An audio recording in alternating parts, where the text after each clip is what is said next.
영원한 나의 동반자,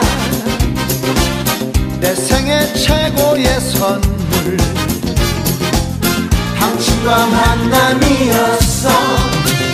잘 살고 못 사는 것 타고난 한자지만 당신만을 사랑해요. 영원한 동반자요. 당신은 나의 동반자, 영원한 나의 동반자, 내 생애 최고의 선물, 당신과 만남이었어. 잘 살고 못 사는 것 타고난 한자지만 당신만을 사랑해요. 영원한 동반자요. 영원한 동반자요. 영원한 동반자요.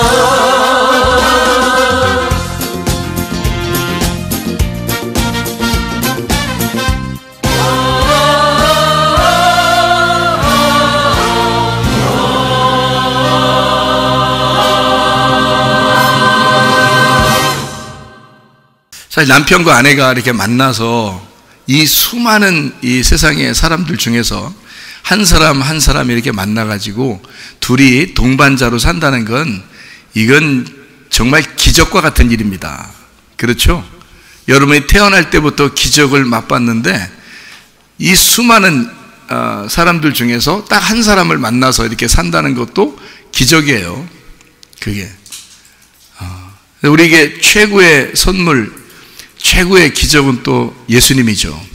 그래서 예수님을 또 만나서 우리가 이 세상에 수많은 사람이 있는데 그 중에 예수님을 만나서 우리가 예수님과 동반자가 될 수 있다는 것은 또 그만큼 기적이 없죠. 우리는 예수님에게 예수님 나의 동반자요 이렇게 우리는 얘기하겠지만 예수님은 또 우리한테 그럴 거 아니에요? 영원한 나의 동반자요 이렇게 할 거 아니겠습니까? 그 생각을 하니까 너무 아름다운 거예요. 예수님이 우리를 동반자, 뭐 대단해서 그런 게 아니에요. 우리가 뭐 굉장히 잘나서 예수님이 우리 보고 동반자요 그러는 거 아니고요. 죄인인 거 다 아는데 내가 너하고 동반자가 되기 위해서 왔다. 너를 사랑하기 위해서 왔다. 나는 끝까지 너를 사랑할 거야. 다른 사람들은 너를 그렇게 사랑하지 않을지라도 나는 너를 끝까지 사랑할 거야. 나는 너의 영원한 동반자니까. 주님의 마음이 느껴지십니까? 주님께서 우리를 그렇게 사랑하신다는 거죠. 남편과 아내를 보면서 이해가 도저히 안 되거든요. 성경 쳐다보세요. 성경 보면서 예수 그리스도가 나의 동반자구나 이렇게 생각하고 주님 안에서 은혜를 여러분이 느끼시면 되겠습니다. 누가복음 15장에 그 두 아들이 나와요. 성경에 두 아들 이렇게 나오는 것은 성경에서 상당히 많이 나오는 이야기들인데요. 이 이야기들은 여러분이 이 성경에 그 일괄성이 있는 하나의 규칙과도 같습니다. 창세기 2장에 보면 선악과와 생명나무가 있는 것 이렇게 아시죠, 여러분이? 또 아담을 하나님이 만드셔서 그리고 선악과를 먹어 죄를 지은 것이 창세기 3장이고 그런 난 다음에 예수님이 오시겠다, 그 아담을 위해서 오시겠다, 그 오시는 예수님이 두 번째 아담이다 이렇게 고린도전서 15장 45절에 말씀하고 있습니다. 그래서 첫째 아담과 둘째 아담에 대한 이야기가 성경의 가르침이다라는 얘기고요. 그리고 창세기 4장에 보면 가인과 아벨이 나와서 가인이 아벨을 때려 죽이죠. 그리고서 가인이 버림당하지 아니하고 하나님으로부터 구원을 받습니다. 거기에 창세기 4장에 보면요. 그리고 창세기 이제 25장하고 27장에 보면 에서와 야곱이라는 사람이 두 형제가 나와요. 그 두 형제 중에서 에서가 못된 놈이다 라는 말이 안 나와요. 그런 말이 아니고 에서와 야곱을 통해서 두 국민, 그러니까 두 민족, 두 언어, 두 말씀을 설명해 주고자 성경을 썼다 이렇게 우리에게 보여지는 거죠. 그 다음에 이제 야곱이 에서에게 쫓김 당해서 이제 죽인다고 그러니까, 에서가 야곱을 죽인다고 그러니까 야곱이 도망을 가죠. 도망갔다가 돌아오면서 환도뼈가 부러져요. 그리고 하나님을 만나게 돼서 하나님은 그를 이스라엘이라는 축복을 내려주십니다. 그러니까 이스라엘의 축복은 에서 첫 번째 아들이 받는 게 아니고 두 번째 아들이라고 하는 야곱이 받게 되는 것입니다. 이게 성경의 하나의 규칙이 되기 때문에 그렇게 말씀을 하고 있는 거거든요. 근데 마태복음 21장에 보면 두 아들에 대해서 나오는데요. 한국말 성경하고 이제 헬라어 성경은 좀 다르지만 거기서 이제 내용을 보면 이런 거예요. 첫 번째 아들은 포도원에 가라고 이제 농사지러 가라 이렇게 하니까 안 가겠습니다 했다가 갔다 이렇게 나오고요. 그 다음에 둘째 아들은 가겠습니다 했다가 안 가게 돼요. 그러니까 이게 이제 성경인데 그게 헬라어 성경책에 나오는 얘기고요. 우리나라 성경책에는 반대로 써 있어요. 그러니까 형이 안 간다고 했다가 이제 간다고 했다가 안 가고, 그리고 동생이 안 간다고 하다가 갔다 이렇게 나와요. 한국말 성경책에는. 그러면 이제 반대가 되니까 이해가 안 되는 말씀이지만 우리가 잘 이제 이해를 하다 보면 이게 규칙이라는 것을 볼 수가 있어요. 그러면 우리가 알게 되는데요. 형이 안 간다고 하다 간 게 맞아요. 동생이 간다고 하다가 안 간 게 맞습니다. 그래야 동생이 죄인으로 오시는 예수님이 돼야 되는 거죠. 이게 맞다는 얘기예요. 성경의 규칙과 똑같아서 누가복음 15장에 보면 형제가 둘이 나와요. 하나는 아버지하고 같이 있는 형, 그리고 동생은 아버지 재산을 가지고 도망가게 되죠. 그리고 거기서 이제 다 모든 걸 낭비해요. 재산을 다 낭비하고 그 다음에 돌아오게 되거든요. 아버지에게 돌아와서 아버지, 내가 도저히 아버지 아들이 될 수가 없으니 나를 종으로 여겨주십시오 라고 그렇게 얘기해요. 그러니까 반드시 누가 탕자가 돼야 되는 거예요? 네, 두 번째 아들이 탕자가 돼야 돼서 탕자는 반드시 돌아오게 되고 회개하고 용서를 받게 되는, 그게 이제 성경의 규칙입니다. 그러다 보니까 이제 그 규칙을 따져서 보면 마태복음 21장도 이해가 되는 말이죠. 그러니까 형은 의로웠단 말이에요. 자기가 아버지한테 잘하고 잘 보이고 그랬단 말이죠. 섬기고 아버지를 늘 섬기는 그런 아들이었습니다. 그래서 안 간다고 했다가도 아버지에게 잘해야 되니까 그래서 잘 섬기는 첫 번째 아들이 된 것이고, 두 번째 아들은 마태복음 21장이에요. 간다고 했다가 아유 나 못 가요, 나 못해, 나 안 해, 이렇게 해서 안 가버린 거예요. 그래서 구원은 누가 받느냐 했더니 안 간다고 했던 동생이 구원을 받아요. 이게 어디하고 똑같은 거예요? 누가복음 15장의 내용하고 똑같대죠. 그죠? 구원은 누구에게 이제 주는 거냐면 돌아온 탕자, 그러니까 탕자에게 주는 게 구원이란 말이에요. 그러니까 원래 아버지하고 같이 있었던 아들한테는 구원에 대한 이야기가 없고, 동생이라고 하는 나갔다가 돌아온, 그러니까 죽었다가 살아난 자가 구원을 받는 것이다. 이게 이제 성경의 규칙이기 때문에 그를 하나씩 똑같이 써 내려간 거예요. 그래서 마태복음 21장에는 그 구원이 누구에게 오느냐? 세리와 창녀들에게 구원이 온다 이렇게 되어 있습니다. 세리와 창녀들에게 구원이 온다 이런 말이거든요. 그러면 이게 성경에 누가 구원받는다는 말이냐면 세리, 창녀 뭐 이런 사람들, 부족한 사람들이 구원받는. 구약에는 어떤 사람이 구원받는다 그랬어요? 원래 이스라엘 사람들의 생각에는 어떤 사람이 구원받는다고 했어요? 부자, 잘 사는 사람, 복받은 사람, 이런 사람이 건강하고 복받고 잘 살고 이런 사람들이 구원을 받는다고 생각했어요, 구약의 사람들은. 그런데 예수님은 와가지고 반대를 얘기하는 겁니다. 헐벗고 가난하고 병자, 질병이 있고, 그리고 나병 환자, 또 소경, 또 과부, 고아, 나그네 이런 사람들만 구원을 받는다라고 주님이 그렇게 말씀하신 겁니다. 왜 그렇게 말씀하셨을까요? 예수님이 내가 고아로 왔다는 거지, 내가 과부로 왔다는 거죠. 내가 나그네로 왔다는 겁니다. 하늘 집 버리고 온 게 나그네잖아요. 그죠? 하늘에 원래 계신 집이 있는데 그가 버리고 이 땅에 내려오셨어요. 여행하러. 그게 나그네죠. 이 땅에 내려오신 걸 나그네. 그래서 예수님은 자기가 고아고 자기가 과부이고 자기가 나그네이고, 자기가 병이 있는 자이고, 자기가 나병 환자고, 자기가 죄인이다. 그래서 죄인으로 오신 예수님이다. 이런 얘기를 하는 거예요. 그래서 소경 보고 예수님이 뭐라고 그러냐면, 소경 너는 눈을 떴다. 이렇게 얘기하죠. 왜? 이 소경은 예수님을 보러 왔거든요. 예수님 보러 왔어요. 근데 예수님이 뭐라는 걸 깨닫게 된 거예요. 눈을 떠보니까 뭐라는 걸 깨닫게 됐어요. 예수님이 소경으로 왔구나라는 걸 깨닫게 된 거예요. 그러니까 자기와 똑같은 모습으로 오셨구나라는 걸 그가 깨달은 거죠. 그러니까 소경은 눈을 뜬 거란 말이에요. 예수님이 볼 때는 소경이 눈 떠서 누구 보려겠는데, 예수님 쳐다보려겠는데, 예수님을 보니까 예수님이 소경이었구나, 이걸 알았단 말이에요. 이 땅에 소경으로 오셨었구나, 이걸 알았던 거죠. 과부가 만약에 예수님을 본다면 예수님이 과부로 보이는 거죠. 고아가 예수님을 보면요, 고아로 보이는 거죠.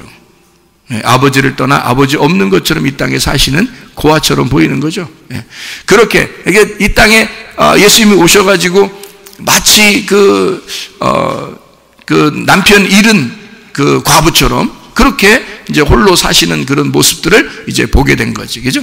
그러니까 과부, 고아, 나그네, 질병 있는 자. 그래서 질병 있는 사람들은 다 멀리했어요. 옛날 사람들은요, 그 구약에 있는 사람들은 그들을 멀리하고 저주를 받았다고 생각하고 그 사람들은 지옥에 갈 것이다 이렇게 생각했거든요. 근데 예수님은 그 사람들을 만져주시고 직접 치료해 주시고 그렇게 하신단 말이에요. 왜? 그들이 질병에 걸린 건 예수가 그 안에 함께 있다는 얘기거든요.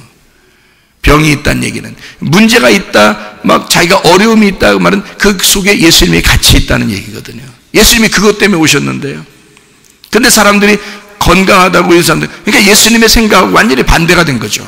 자기들은 눈 떴다 그러면 예수님은 그 사람들 눈 감았다 그러고, 눈 감은 사람을 가서는 예수님이 뭐라 그러면 너는 눈 떴다 그렇게 얘기하잖아요. 너는 소경이니까 죄가 없다. 그래서 자기가 눈 떴다 그런 사람은 죄가 그대로 있다 그렇게 얘기하고요. 그러니까 예수님은 이 땅에 오셔서 자기가 철저하게 소경으로, 과부로, 고아로, 나그네로 오셨다. 그게 이제 누구예요? 누가복음 15장에 보면 누구예요?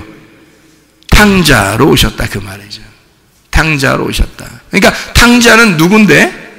우리들이에요. 탕자는 우리들인데 우리들의 모습처럼 그가 오셨다. 그 모습을 죄인으로 오신 예수님이다 이렇게 보는 거죠. 죄인으로 오신 예수님이니까 죽어야 돼, 안 죽어야 돼? 죽어야 되는 거예요. 그래서 예수님이 십자가 못 박혀 죽으시는 것이다 그 말입니다. 그러니까 첫째 아들과 둘째 아들에 대한 이야기를 여기 성경에 지금 쓰고 있는 건데요. 누가복음 15장에 25절 28절을 한번 보십시다. 25절 28절의 말씀 뭐라고 되어 있나 한번 보십시다. 마다들은 밭에 있다가 돌아와 집에 가까이 왔을 때에 풍악과 춤추는 소리를 듣고 이랬죠. 어디 있다가 왔어요? 밭에 있다가 돌아오게 되죠, 그죠? 28절에 보니까 뭐라고 되어 있어요? 그가 노하여 들어가고자 하지 아니하거늘 아버지가 나와서 권한대 이렇게 되어 있죠. 왜 승질나죠? 동생 왔는데? 자기 기준으로 볼 때는 이 동생이 못돼 먹은 놈이란 말이에요. 여러분, 예수님이 이 땅에 오셨을 때 완전히 의로우면 십자가 매달았겠어요? 사람들이 볼 때 예수님이 못된 놈이라고 생각한 거예요, 사람들이. 그래서 예수님을 십자가 매달아 죽여버린 거예요. 자, 자기들은 어떻다고? 왜 화가 나는 거예요, 여러분? 사람들이 왜 화를 내요? 자기는 괜찮은데 저쪽 사람이 긁었단 얘기예요. 승질나게 했다 그 말 아니에요, 그죠? 그죠? 그래서 화가 나는 거야. 그러면 화를 내는 사람은 지금 첫째 아들이에요, 둘째 아들이에요? 첫째 아들이라니까? 아니, 동생이 들어오면서 승질내? 형 나와, 뭐 아버지 나와, 내가 누군데? 하면서 막 승질내면서 들어와요? 지금 나갔다가 들어오는 이 동생은 지금 그렇지 않아도 은맥 기주고 하면서 들어오고 있는 중이란 말이에요. 그 형은 저건 못돼 처먹은 저거 저놈이 돌아오고 있다는 말이야. 승질이 난 거예요. 노했단 말이에요. 그 노했다는 말이 오르가조라는 단어인데요. 이게 헬라어로 오르가조, 이게 올게라는 단어에서 온 건데 그게 뭐냐면 격분하다라는 단어입니다. 막 울분이 터진다, 막 분노하다, 승질이 막 그냥 승질 나는 게 아니라 나 승질 났거든? 이런 정도가 아니에요. 막 울분이 터져서 승질이 난 거야, 이게. 그래서 예수를 죽여버린 겁니다, 여러분. 십자가에 못 박여 죽인 게요. 사람들이 막 예수를 막 죽이려고 막 모의해서요. 와, 죽여야 된다, 저런 놈은 죽여야 된다 해서 그래서 죽인 거예요, 여러분. 그냥 죽여볼까, 한번? 우리 한번 죽여볼까? 이래서 죽인 거 아니에요, 예수님을. 사람들이. 그러니까 형은 승질이 난 거예요. 아니, 동생이 뭐 그렇게 동생 왔는데 좋아해야지. 우리가 볼 때는 그렇잖아요. 그러니까 우리가 볼 때는 그렇다는 얘기는 여러분이 어떻다는 거예요? 나는 그래도 의로운 사람인데, 나는 그래도 괜찮은 사람인데 동생 들으면 좋게 해줘야지. 나는 착한 사람인데, 나는 착하니 컴플렉스에 걸린 거죠.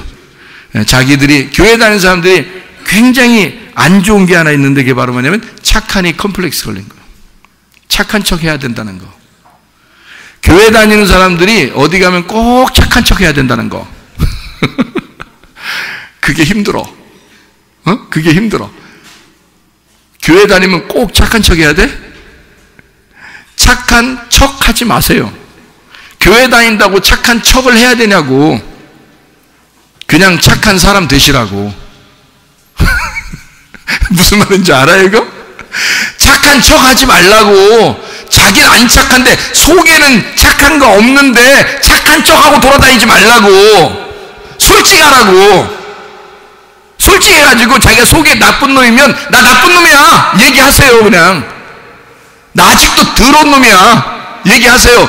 여자들은 나 더러운 여자야 이렇게 얘기하시고. 응? 착한 척이나 하지 말라고. 뭘 착한 척을 하셔. 교회 다니면 다 착한 척 해야 돼? 아니에요. 남편한테도 아내한테도 착한 척 하지 마시라고. 그러면 이게 속에 스트레스가 쌓여. 스트레스가 쌓여서 착한 척 하다가는 스트레스 쌓여서 자기가 병 낮추고. 자기가.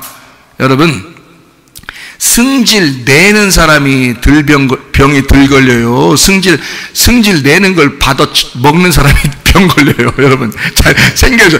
여러분, 이치를 보시라고. 승질 내는 사람은 병 잘 안 걸립니다, 여러분. 사람은 승질 내면 병 많이 걸릴 줄 알죠, 여러분. 여러분, 그래서 저거는 저거 귀신이 안 잡아가나? 이러면서 저렇게 승질 맨날 부리고 저러는데 저거, 저 병도 안 걸려. 이러는 사람이 있죠. 근데 자기는 정말 착한 척하고 정말 착하게 보이려고 정말 교회 다니니까 착하게 보이려고 열심히 했는데 병 걸려. 열심히 했는데 자기는 병 걸려. 나중에 억울해 안 억울해? 억울하지. 그러니까 하나님한테 원망해. 하나님, 난 진짜 착하게 살려고 했거든요. 그런데 내가 병이 걸렸네. 어떡해요? 착한 척해서 그래요. 착한 척 하지 마시라고. 자기 속에 있는 그대로 나타내 보이라고. 있는 그대로. 그러니까 착한 척 하려고 하다가는 착한 척 하지 말고 착한 사람 되시면 돼. 착한 사람이 되면 착한 게 나올 거 아니야. 그렇죠? 근데 속에는 못된 놈이면서 겉으로는 착한 척 하려니까 얼마나 힘들고 스트레스 받겠냐고 이게. 그러니 병 걸리는 거예요, 여러분. 있는 그대로 살으시라고. 근데 있는 그대로 사시되 내가 탕자면 그냥 탕자라고 얘기하시면 사시라고. 탕자면 탕자라고 얘기하시면 사시라고 그냥. 근데 내가 진짜 그리스도인입니다 그러면 진짜 착한 사람 되시라고요. 착한 사람이 되셔야지 착한 척을 해서는 안 된다고. 이 마다들이 말해요. 착한 척을 했던 거예요. 아버지한테 열심히 섬겼던 거야. 아버지를 열심히 섬겼는데 이 세상에 동생이 돌아온 거야. 순 못된 놈이 말이에요. 돌아온 거예요. 그러니까 이 착한 척을 하던 이 형이 이 속에서 승질이 나지 않겠냐 이거예요. 비교를 해보는데 동생이 도저히 자기하고 비교해 보아서 도저히 이게 못된 놈이야. 그러니 이게 속에서 받아들일 수가 있냐고. 못 받아들이는 거예요. 성경에 근데 규칙이 똑같이 나와요. 예수님 시대 때 예수님을 갖다가 죽인 자들이 바리새인들이거든요. 근데 그 사람들도 자기들이 착하다고 생각했어요. 똑같잖아요. 창세기 4장에 보면 가인과 아벨이 나옵니다. 이 가인과 아벨이 어디에 있을 때 가인이 아벨을 죽였는지 알아요? 들에 있을 때. 성전에 있을 때가 아니에요. 집에 있을 때가 아니에요. 들에 있을 때. 누가복음 15장에 맏아들과 둘째 아들인데 둘째 아들이 돌아오니까 형이 어디에 있어요? 어디서 승질내? 밭에 있을 때. 그렇잖아요? 네, 밭에 있을 때 승질을 내. 왜? 자기가 뭔가 일하고 있는 곳에서. 나는 착한데, 나는 이렇게 열심히 일하고 있는데, 내가 하나님을 위해서 열심히 살아가고 있었는데, 저런 놈은 도저히 상 받으면 안 되는데, 저런 놈은 도저히 구원받으면 안 되는데 라고 생각했었던 거란 말이에요. 그러니까 교회 다니는 사람들 대부분이 여기에 속한 사람들이에요. 자기는 못됐으면서 착한 사람 코스프레 하는 거지, 착한 사람인 척 살아가는 거예요. 착한 사람인 것처럼. 못됐으면 못됐다고 소개하면서 살아야지. 자기가 나 못됐습니다, 아직 나 구원 못 받았거든요, 나 성령 안 들어와서 그래요, 성령이 나의 주인이 아직 안 됐습니다, 나 아직 못된 사람이에요, 나 교회 다닌다고 해서 뭐 집사라고 해서, 아니 교회에서 나 오래 다니니까 집사 주대 그냥.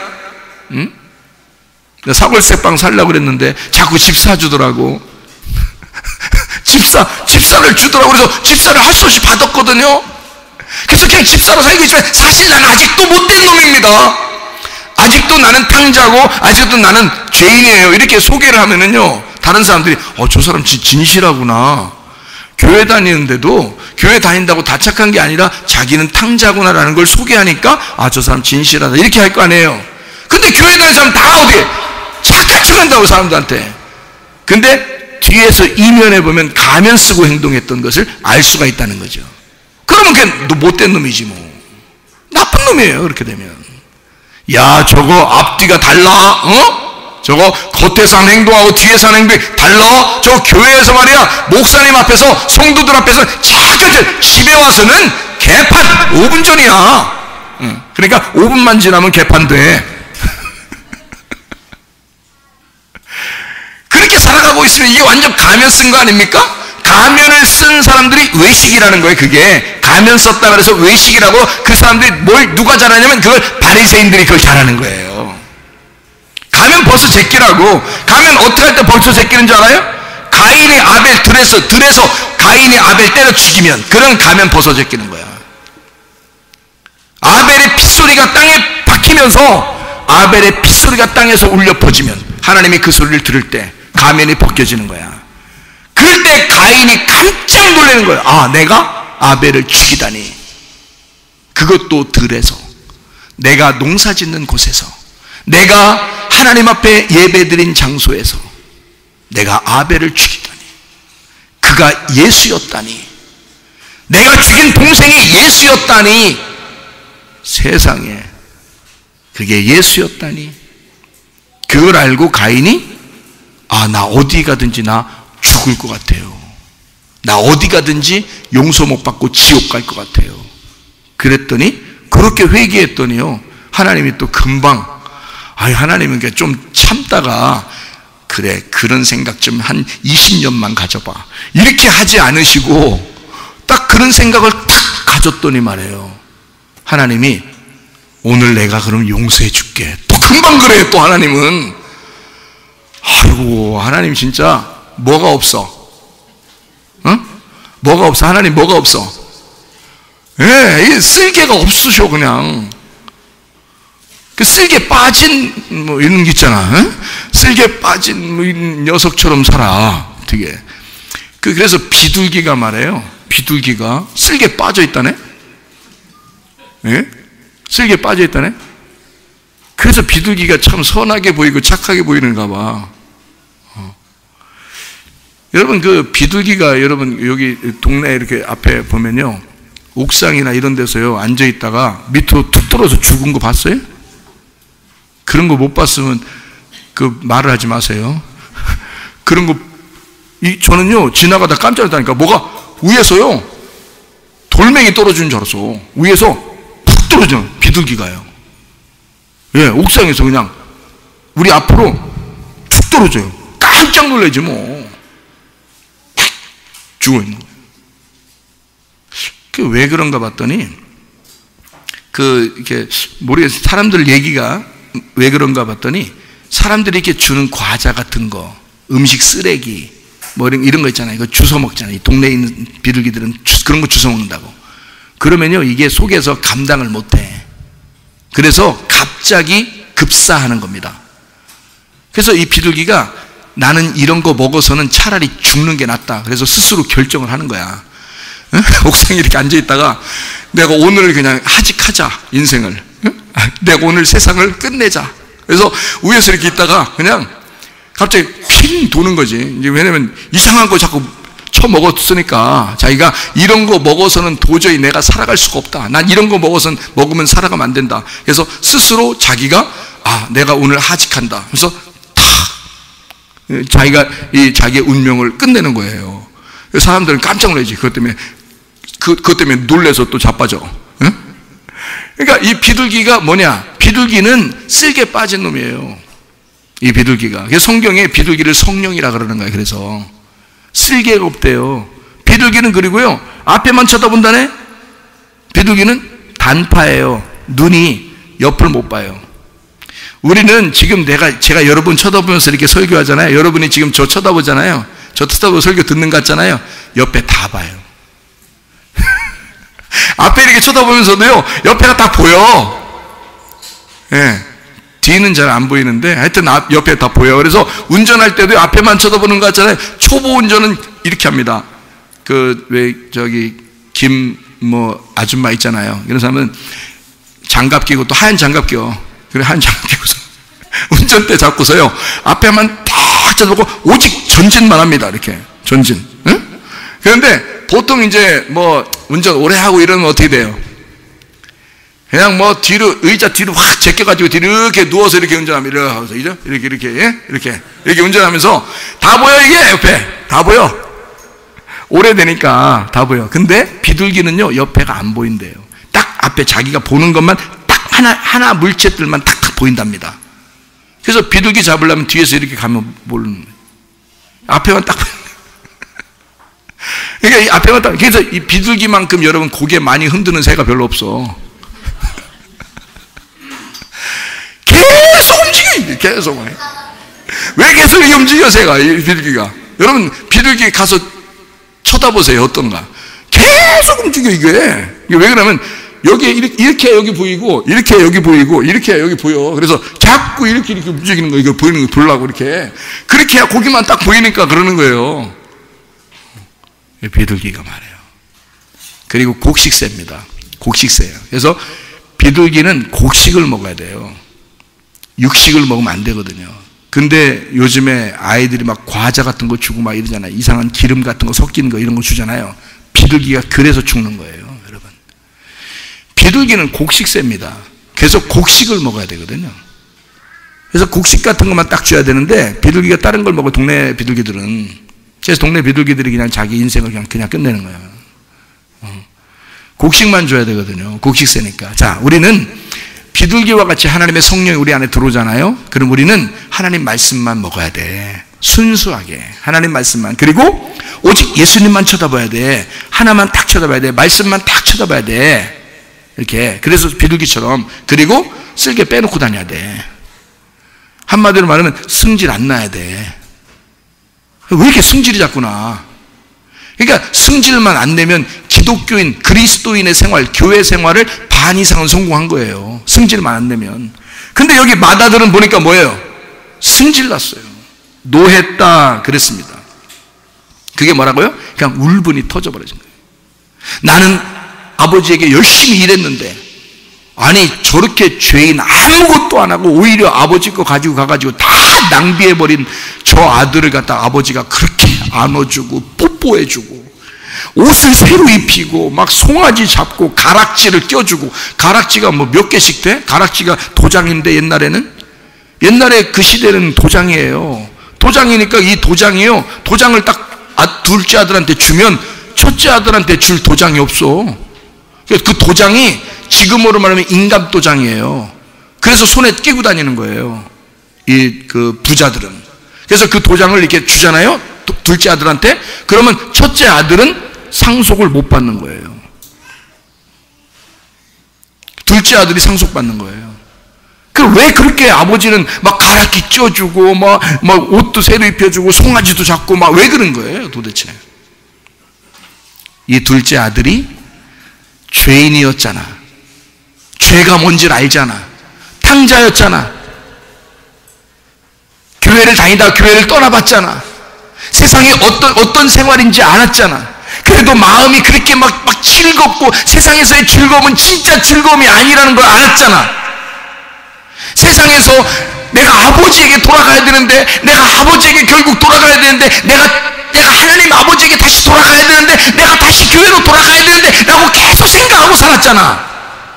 이런 사람이 다시 교회로 돌아오게 되면 하나님 아버지가 그 아들에게 가락지를 껴주고 새 옷을 입혀주고 송아지를 잡아주고, 왜? 너는 다시는 탕자가 될 것이 아니기 때문에. 너는 내 마음을 충분히 이해하고 돌아왔을 것이라 이 말이에요. 너는 세상이 무엇인지, 세상의 죄가 무엇인지 네가 알고 돌아왔잖아.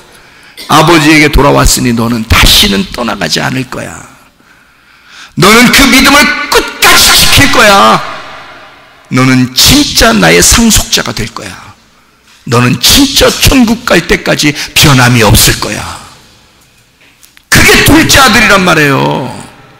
첫 번째 아들은요, 막 승질이 이렇게 난 걸 보니까, 이게 지금 누구한테 승질 난 거예요? 동생한테 승질 난 게 아니라 아버지한테 승질 난 거야. 하나님, 아버지, 그럴 수 있소? 나한테 소는 고사하고 염소도 안 잡아주고, 응? 그럴 수 있소? 라고 얘기를 하잖아요. 이 맏아들이 승질이 난 거야. 지가 왜 승질 나는 거예요 도대체가? 아버지하고 같이 있었는데 뭘 그렇게 승질나. 두 번째 아들은 나갔다가 돌아오면서 도저히 자기는 자격이 없어. 자격이 없는데 아버지가 나를 받아줄 수 있을까? 나는 창녀들과 함께 먹어버렸는데 모든 걸. 나는 우상 숭배하고 나는 창녀와 함께 먹어버리고 모든 아버지의 재산을 다 낭비했는데, 근데 내가 아버지에게 돌아가면 아버지가 나를 받아주실 수 있을까? 나 같은 것도 하나님 아버지가 받아주실 수 있을까라고 생각한 거죠. 다 잃어버리고 온 거예요. 돼지랑 같이 먹다가, 돼지는 부정한 동물이거든요. 세상에 아버지랑 같이 있다가 나가서 다 허비하고 돼지랑 같이 먹다가 돌아오게 된다? 진짜 이거는 바닥 끝에 내려간 자예요. 여러분, 진짜 아파 보면요, 진짜 가정의 문제 때문에 힘들어 보면요, 바닥 끝에까지 내려갑니다. 여러분, 그렇게 된 사람은요, 주님을 다시 만나면 다시는 그 세계로 다시 돌아가지 않아요. 아버지에게 돌아가서 그 양식을 맛보면요, 다시는 탕자처럼 생활하지 않는다고요. 주님에게 돌아오면. 제가 그렇게 살았어요. 제가 그렇게 살다가 주님께 돌아온 사람이에요. 다시 탕자로 살으라면 살겠습니까? 제가 다시 너 세상처럼 살으라고 하면 살겠습니까? 그렇게 살기 싫은 거예요. 아버지에게 돌아오면 알곡이 충만하거든요. 껍질이 아니라 알곡이 충만한 곳에 돌아왔거든. 그러니 다시 탕자가 되겠냐고. 그렇지 않다고요. 여러분, 우리는 구원받은 게요, 그냥 구원받은 게 아니라 사실 은혜로 구원받은 것입니다. 모든 사람들은 은혜로 구원받아요. 그런데 은혜로 구원받았다는 사실을 깨닫지를 못해요.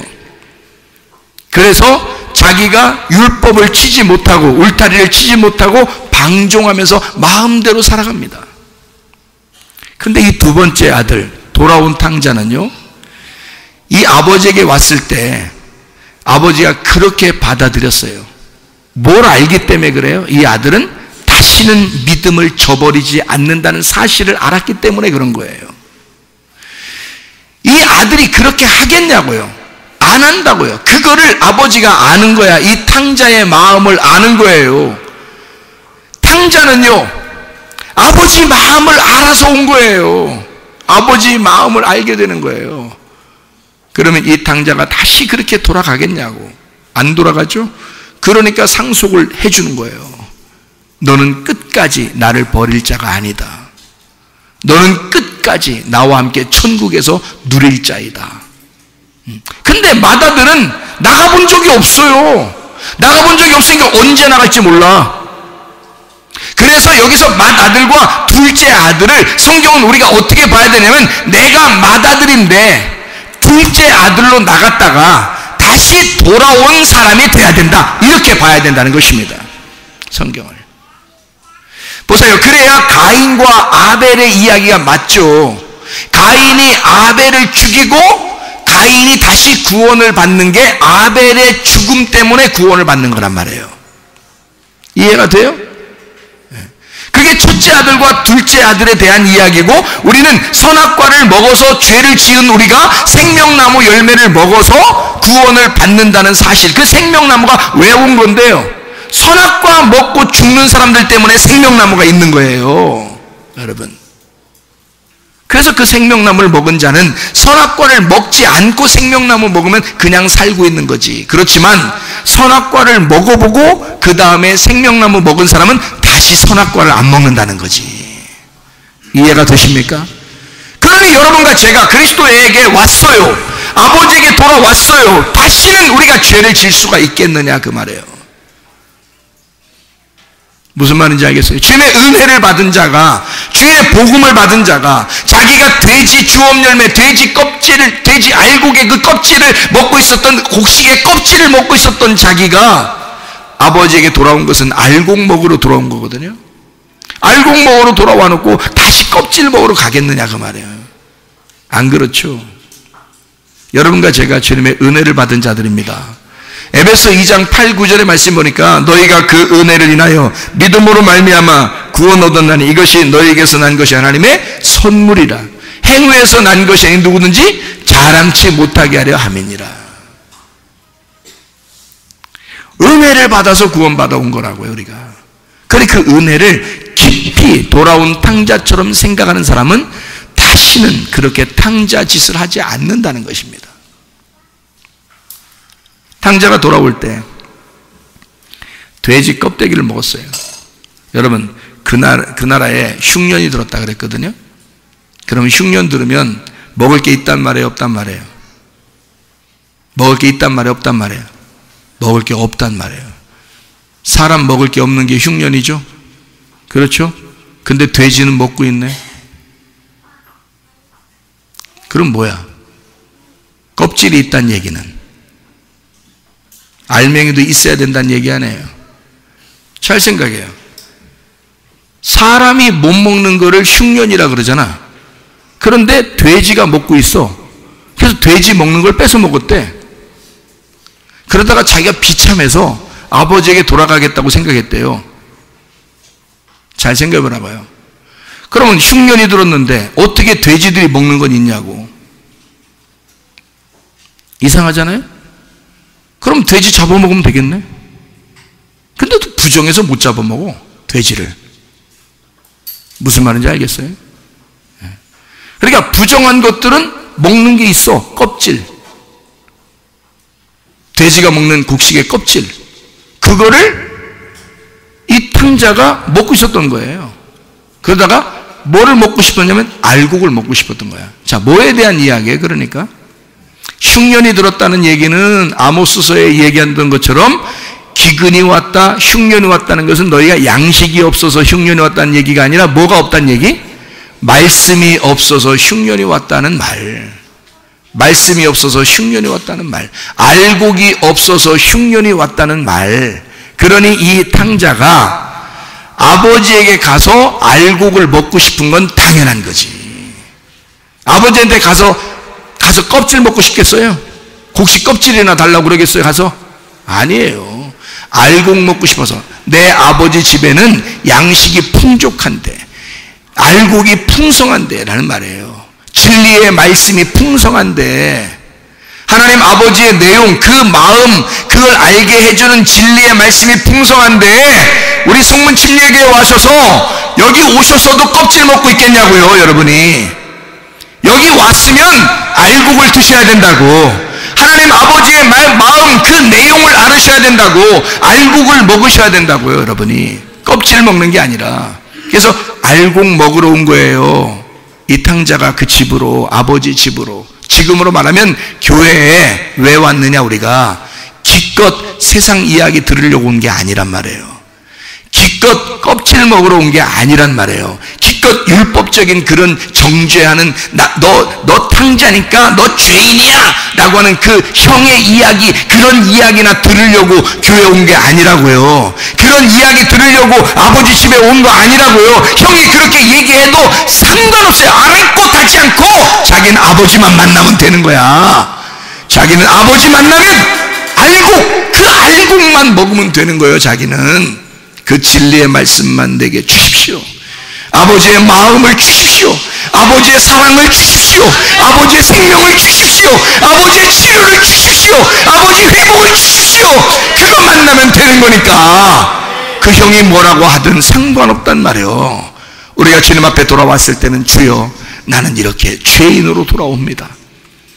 다른 사람이 뭐라고 하든 나는 상관없습니다. 아버지의 양식만 먹으면 됩니다. 내가 아버지에게 돌아오니 아버지의 사랑을 베풀어 주십시오.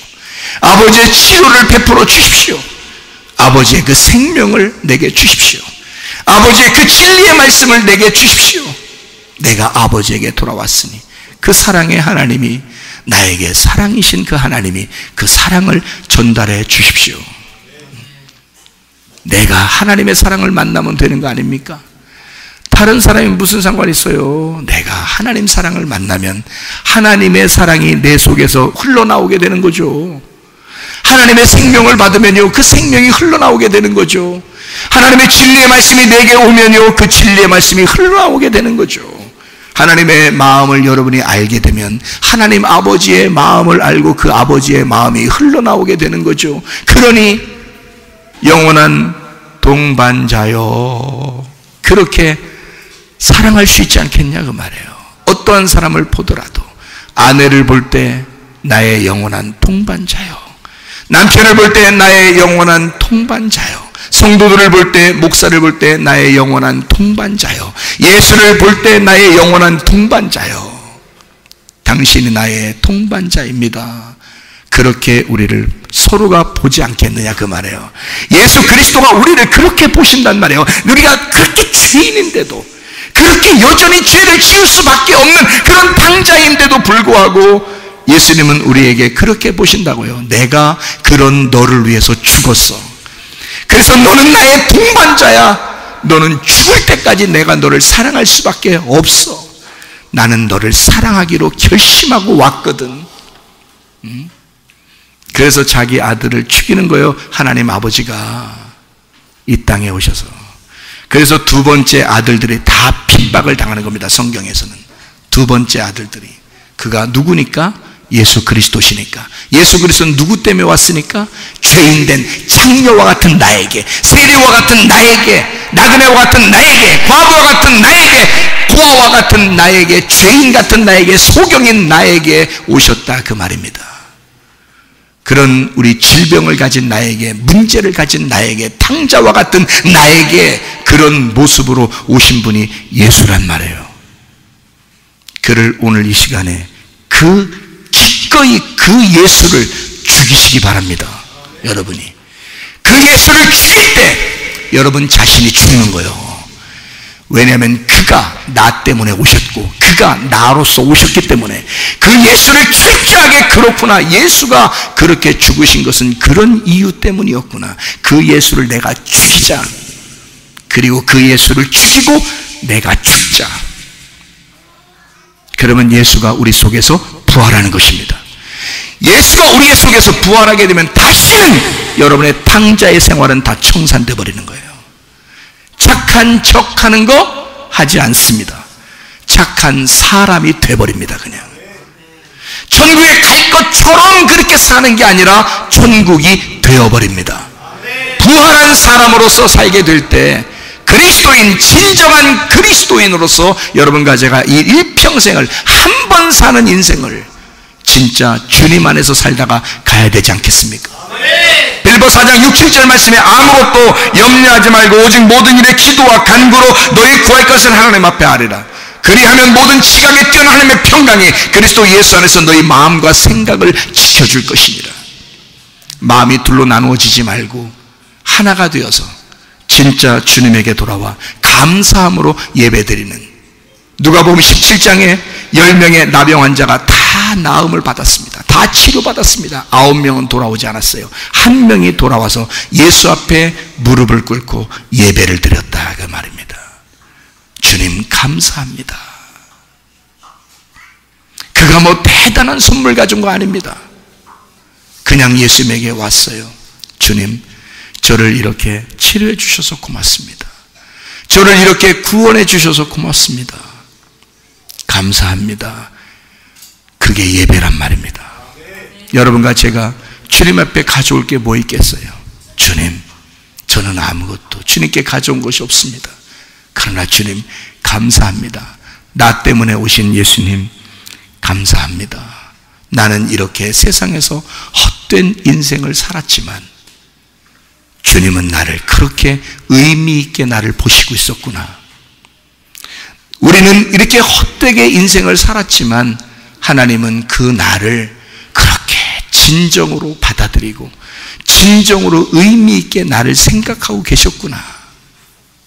아버지가 뛰어 달려가 그를 끌어안고 뽀뽀하고 그에게 새 옷을 입혀주고 가락지를 끼우고 너는 영원한 나의 동반자며 나의 아들이고 네가 곧 내가 될 것이다. 그렇게 우리를 인정하시는 우리 하나님 아버지에게 그 품으로 돌아와야 되지 않겠습니까? 하나님의 사랑이에요. 그 무엇과도 바꿀 수 없는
손대가 한번 기도하겠습니다. 우리 하나님 앞에, 하나님 주님은 사랑이시며 나를 치료하시기를 원하시는 그런 하나님이심을 믿습니다. 나를 회복시키시고 나를 끊임없이 나를 돌보시며 나를 사랑하시는 하나님이심을 믿습니다. 하나님, 내가 주님 앞에 돌아왔습니다. 주님 나를 회복시켜 주시고 치료해 주시고 전 내가 여전히 또 부끄러운 그런 죄인일지도 모르지만, 그러나 우리 하나님은 늘 우리를 사랑해 주시고 돌봐 주시고 우리와 함께 하시겠다고 약속했으니, 우리 하나님, 내가 주님을 떠나지 않기를 소원합니다. 주님, 내 모든 질병을 치료해 주시옵소서. 내 모든 문제를 해결해 주시옵소서. 우리 한번 간절하게 주님 앞에 기도하겠습니다. 우리 하나님 아버지, 사랑과 은혜를 감사를 드립니다. 하나님 아버지, 끊임없이 우리를 돌보시며 끊임없이 우리를 기다리시는 주님, 끊임없이 우리를 사랑하시며 우리보다 먼저 우리에게 달려오시는 주님, 그 주님 안에서 하나님, 다시는 세상으로 돌아가지 아니하고 주님에게서 떠나지 아니하고 믿음으로 살기를 소원합니다. 우리 하나님 아버지, 우리에게 믿음 주셔서 하나님의 사랑을 더 깨닫게 도와주시고 주의 뜻대로 사는 주의 사람들이 다 되게 도와주시옵소서. 하나님 아버지, 우리의 모든 질병 가운데서 해방받게 도와주시며 가정의 모든 문제를 해결되게 하시고 성령으로 기름 부시고 예수의 축복이 넘치게 도와주시옵소서. 다 같이 일어나 찬양합니다.